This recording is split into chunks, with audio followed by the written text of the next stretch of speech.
Assalamualaikum warahmatullahi wabarakatuh. Kami CGP Angkatan 10. Saya Adi Suryana, CGP Angkatan 10 dari SMP Negeri 5 Tenggarong Seberang, Kutai Kartanegara. Saya Siti Miladiah, CGP Angkatan 10 dari SDN 010 Palaran, Kota Samarinda.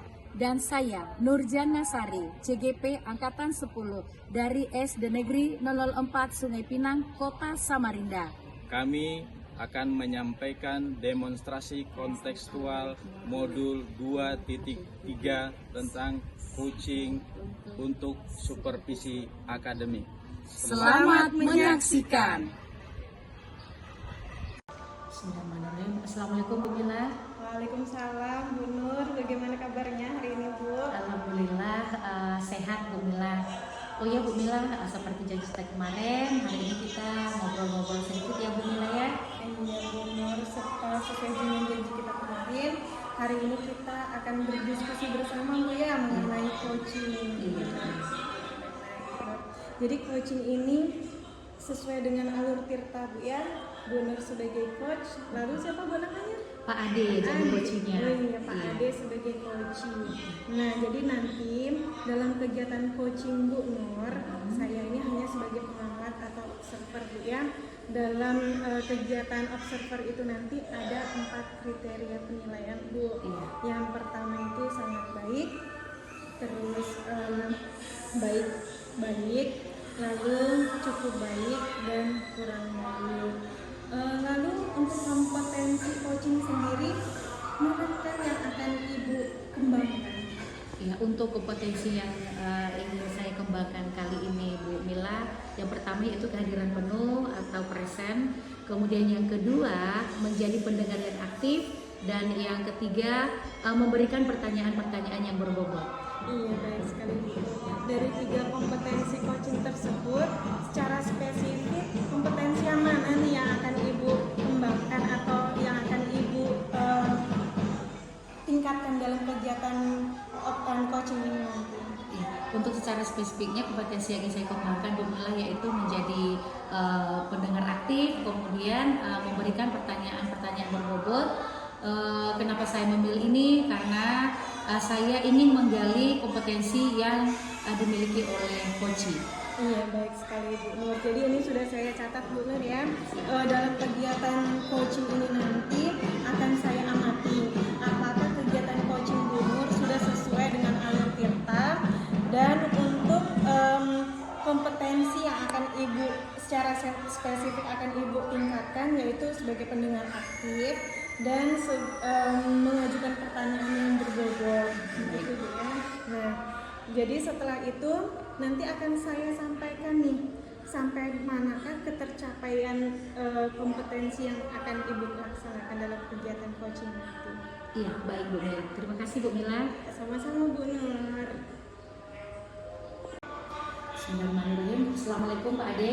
Waalaikumsalam Ibu Nur. Apa kabar hari ini Pak Ade? Alhamdulillah baik.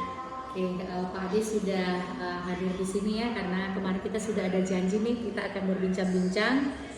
Dan sekarang Bu Nur mau tanya apa yang mau kita diskusikan hari ini Pak Ade? Oke, gini Bu.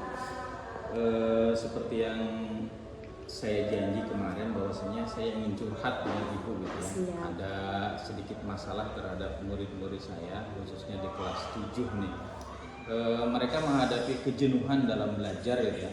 Karena kenapa? Itulah masalahnya. Apa masalahnya mereka jenuh gitu nah. Padahal ibaratnya saya sudah menyampaikan semaksimal mungkin gitu Bu. Jadi begitu ya Pak Ade ya. Nah sekarang Bu Nur tanya, kira-kira nih menurut Pak Ade apa yang Bapak harapkan? Nih kedepannya kita kan punya waktu nih 15-20 menit. Kita akan ngobrol kemudian membahas tentang permasalahan Pak Ade. Terus Bu Nur pengen tahu apa yang Pak Ade harapkan dari obrolan kita hari ini Pak Ade. Nah, saya berharap sih pada obrolan kali ini saya bisa menemukan solusi yang tepat terhadap murid saya sehingga pembelajaran itu tidak membosankan bagi mereka gitu. Gitu ya Pak Ade ya. Mudah-mudahan hari ini kita mendapatkan solusinya ya Pak Ade ya. Ya, menurut Pak Ade hal apa nih yang membuat murid-murid Pak Ade bosan dan kurang antusias pada saat pembelajaran bersama Pak Ade di dalam kelas Pak? Seingat saya murid itu kurang antusias. Mungkin saya memberikan pembelajaran terlalu monoton. Kemudian saya juga menggunakan pembelajaran secara klasikal, ya, artinya metode ceramah. Artinya kan di zaman sekarang pembelajaran menggunakan metode tersebut sudah ketinggalan. Nah, sementara saya belum mengetahui strategi-strategi apa yang harus saya sampaikan agar pembelajaran itu menyenangkan. Karena itulah saya ingin mendapatkan masukan dari ibu, seperti apa sih? Apa tuh ibu ada dapat semacam pencerahan, memberikan saya keterbukaan, beginilah pembelajaran yang baik gitu ibu. Iya baik Pak Ade. Jadi menurut Pak Ade permasalahan yang Pak Ade alami selama ini, kenapa anak-anak tidak antusias atau mereka merasa monoton karena Pak Ade merasa kurang memberikan kesempatan kepada mereka ya untuk memberikan ide-ide atau kesempatan buat mereka untuk memilih pembelajaran apa yang membuat mereka senang. Nah begini Pak Ade, kira-kira apa saja yang dapat menurut Pak Ade nih, apa saja yang dapat membuat murid-murid Pak Ade itu agar mereka bisa mengikuti pembelajaran Pak Ade itu secara antusias, kemudian mereka bisa aktif sehingga proses pembelajaran yang Pak Ade laksanakan itu berjalan sesuai dengan yang Pak Ade harapkan. Menurut saya sih murid pasti menginginkan pembelajaran yang menyenangkan dan tidak membosankan. Nah, formulasinya itu yang belum saya temukan. Ya, dengan berdiskusi, saya katakan di awal tadi, mudah-mudahan dengan berdiskusi ini kita menemukan, saya pribadi menemukan solusi dengan bantuan ibu. Oh seperti ini, seperti ini gitu. Iya, saya setuju sekali ya Pak Ade ya dengan keinginan Bapak untuk strategi pembelajaran yang akan Bapak harapkan atau mengharapkan siswa itu di dalam kelas itu pembelajarannya menyenangkan dan tidak membosankan. Saya sangat setuju sekali. Nah sekarang apa sih yang Bapak atau apa saja yang bisa membuat mereka merasa senang? Tadi kan Bapak menginginkan mereka senang, kemudian tidak bosan. Nah terus menurut Pak Ade nih, apa yang membuat murid-murid Bapak itu merasa senang dan tidak bosan ketika mengikuti pembelajaran Bapak di dalam kelas? Mungkin sekarang bagaimana saya memberikan pembelajaran itu yang pertama berpusat pada murid, ya. Sehingga apa yang menjadi keinginan, kemudian apa yang menjadi inspirasi dari murid itu sendiri tersalurkan, itu yang pertama. Kemudian yang kedua, mungkin saya akan menyisipkan suatu permainan seperti ice breaking, kemudian mindfulness, gitu kan, sehingga di sela-sela kejenuhan itu kita berikan permainan sehingga kejenuhan itu akan hilang dengan adakan ice breaking dan mindfulness seperti itu. Luar biasa Pak Ade dari permasalahan tadi yang Pak Ade sebutkan. Kemudian Bu Nur bertanya menurut Pak Ade apa yang membuat mereka senang. Ternyata Pak Ade paham dan Pak Ade tahu yang membuat mereka senang, yaitu dengan melakukan pembelajaran yang terpusat kepada murid. Iya, kemudian mengaktifkan mereka, maksudnya Pak Ade mungkin agar keduanya aktif ya Pak ya, antara siswa dengan Pak Ade, kemudian memberikan sebuah penyegaran kepada siswa agar mereka tidak bosan dengan melakukan ice breaking, begitu ya Pak Ade ya. Nah, terus kalau boleh tahu Bapak untuk melaksanakan pembelajaran yang Bapak harapkan tadi atau yang Bapak sudah bayangkan nih apa yang Bapak lakukan tadi, menurut Bapak akan menggunakan sumber belajar yang seperti apa agar pembelajaran itu bisa tercapai?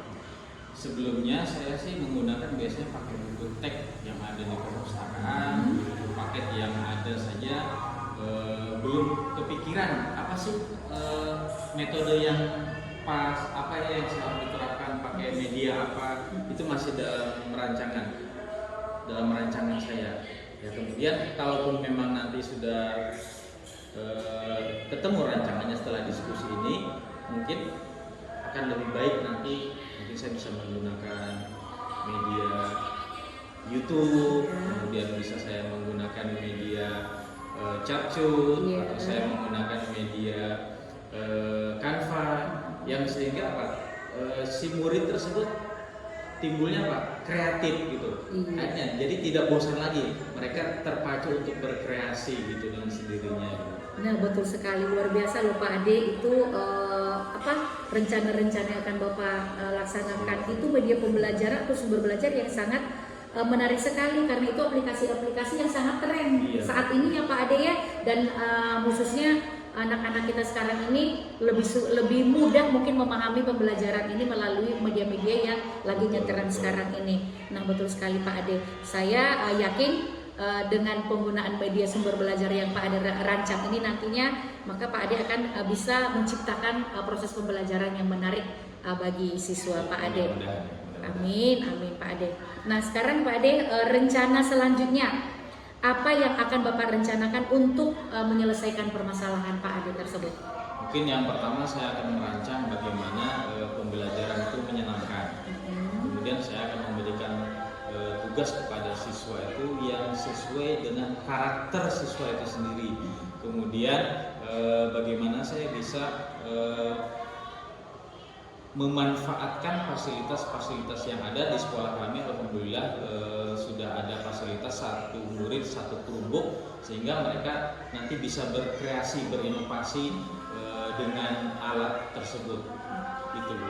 Oke, luar biasa Pak Ade, rencana Pak Ade ini ya, mudah-mudahan berhasil ya Pak. Insya Allah. Dari yang saya dengarkan tadi, Pak Ade akan merancang pembelajaran menyenangkan menggunakan sumber belajar yang beragam ya Pak ya, baik itu YouTube, Instagram atau TikTok tadi ya Pak ya.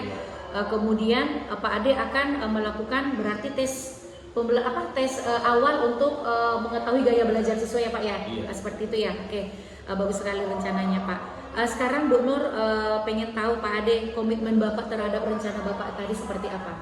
Mungkin saya akan berkomitmen selalu membuat pembelajaran yang menyenangkan, kemudian membuat pembelajaran yang kreatif, kemudian membuat pembelajaran itu yang berpusat pada murid, kemudian bagaimana saya bisa membuat murid itu senang mengerjakan tugas tanpa ada beban. Dengan sendirinya mereka mengerjakan itu dengan sukarela. Karena apa? Karena ada kreativitas tersebut tadi. Ya, wah bagus sekali Pak Ade. Saya sangat mendukung komitmen Bapak Ade ini. Mudah-mudahan semuanya nanti berjalan lancar sesuai dengan harapan-harapan yang Pak Ade sudah impikan ya Pak Ade ya. Oke, karena waktu kita sudah mau habis ya Pak Ade ya, saya kira mungkin perbincangan ini sudah menemukan solusi dari permasalahan yang Pak Ade sampaikan. Ternyata Pak Ade lah yang menemukan solusi Pak Ade sendiri untuk pembelajaran ini. Ya, ternyata kita harus lebih memperhatikan kebutuhan siswa ya Pak Ade ya. Oke Pak Ade. Terima kasih Ibu atas waktunya. Mudah-mudahan saya bisa mengaplikasikan dari hasil diskusi ini terhadap pembelajaran nanti di kelas. Mudah-mudahan nanti tidak ada kendala, kemudian siswanya pun menerima dengan senang hati tanpa ada masalah di belakangnya. Terima kasih. Oke, terima kasih Pak Ade. Sukses ya Pak Ade ya. Terima kasih. Ya. Waalaikumsalam Pak Ade. Bu Nur, alhamdulillah ya tadi sudah melaksanakan coaching. Bagaimana hasilnya dari coaching tadi Bu? Alhamdulillah hasilnya baik Bu Mila. Coach saya sudah menemukan solusi dari permasalahan yang dia hadapi. Iya, alhamdulillah kalau begitu ya Bu ya. Baik, kalau begitu kita langsung saja bahas analisis ketercapaian kompetensi yang sudah Ibu sampaikan di awal tadi Bu ya. Iya Bu Mila, baik Bu.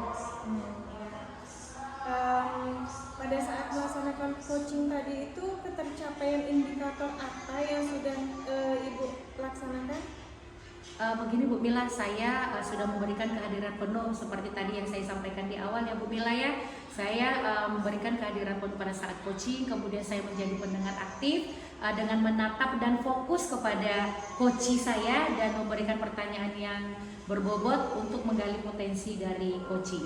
Iya Bu, memang setelah saya perhatikan dan saya observasi tadi, Ibu Nur sudah melaksanakan coaching yang sangat baik. Dari alur tirtanya, dari tujuannya tadi juga sudah tersampaikan dengan menanyakan keinginan apa yang diinginkan oleh si coach ini. Lalu untuk identifikasi masalah juga sudah tersampaikan dengan menanyakan kenapa kok bisa monoton, apa sih yang pembelajaran Bapak Ade itu tuh dianggap monoton oleh siswanya. Lalu Ibu juga sudah menanyakan pertanyaan-pertanyaan yang berbobot seperti itu ya. Di sini pertanyaan berbobot Ibu sudah memantik si Koci agar untuk menentukan strategi pembelajarannya itu tuh seperti apa. Rencana aksinya juga sudah tersampaikan dengan pertanyaan yang dapat memantik juga kira-kira nanti akan dilaksanakan pembelajaran yang tidak monoton lagi, yang lebih inovatif seperti tadi tuh saya dengar menggunakan Canva, YouTube dan Capcut seperti itu Bu ya. Iya betul Bu Mila. Terima kasih banyak Bu karena Ibu sudah menyampaikan penilaian Ibu berdasarkan observasi ketika saya melakukan coaching bersama Koci tadi Bu Mila. Iya baik, terima kasih juga Bu Nur. Selanjutnya apa nih Bu Nur langkah-langkah Bu Nur untuk mengembangkan kompetensi untuk memberikan pertanyaan yang lebih berbobot lagi? Iya, mungkin yang langkah awal yang saya lakukan setelah melaksanakan coaching kali ini Bu Mila, saya akan melaksanakan refleksi diri terlebih dahulu. Saya akan mengevaluasi diri saya tentang apa yang menjadi kekurangan saya. Kemudian saya akan memperbaiki kekurangan saya tersebut agar saya nanti bisa lebih baik lagi ke depannya dengan mencari referensi-referensi yang mendukung pelaksanaan coaching saya ini Bu Mila. Bagus sekali Bu Nur. Jadi kapan nih Bu rencananya akan melakukan refleksi dan mencari referensi-referensi itu? Insya Allah akan segera saya laksanakan karena menurut saya lebih cepat itu pasti lebih baik Bu Mila. Pastinya Bu Nur ya. Iya. Jadi saya nggak sabar nih ingin mendapatkan kabar lagi dari Bu Iya. Nur. Terima kasih kalau begitu Bu Nur ya. Mungkin cukup observasi dari saya untuk hari ini. Cukup sekian. Nanti akan Ibu lanjutkan. Oke, terima kasih banyak Bu Mila. Terima kasih atas kesempatannya karena sudah mau mengobrol dengan saya untuk kali ini. Assalamualaikum Bu Mila. Salam Bu Nur.